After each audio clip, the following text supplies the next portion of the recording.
Good day everyone, welcome to my channel. So in this video I will discuss on how to create a program that will convert the given number into cube root equivalent using C# programming language. Before we start, I would like to say thank you so much to all my viewers, silent viewers and supporters in my channel. Thank you for watching my videos. If you are new with my channel and then you like this video, please hit the like button. Don't forget to share and please support my channel guys by clicking the subscribe button. So let's begin. I will put a link in the video description where you can download the complete source code of our tutorial video for today. So basically I'm using online GDB as my online compiler for my C# program, cube root, static void main, starting of our program using new system XX 512, our given number, result. There is a built-in function in C# called math.cbrt for cube root.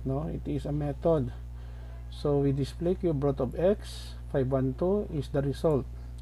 When we click the run button, so the cube root of 512 is 8. When we change the value here, let's say for example 27, when we run our code, the cube root of 27 is 3.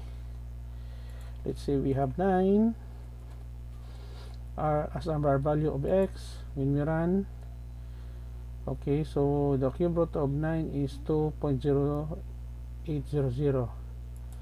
Okay, let's say we have 49. We have here the value. We have 64.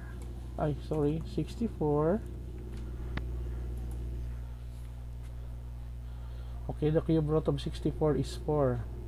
Okay guys, so this is the end of our tutorial video on cube root a number using C# programming language. Thank you so much guys for watching. I hope that you have learned something new in this tutorial video. Don't forget to like, share, and please support my channel guys if you are new by clicking the subscribe button. See you in the next video tutorial guys. This is your friend Jake saying bye bye for now.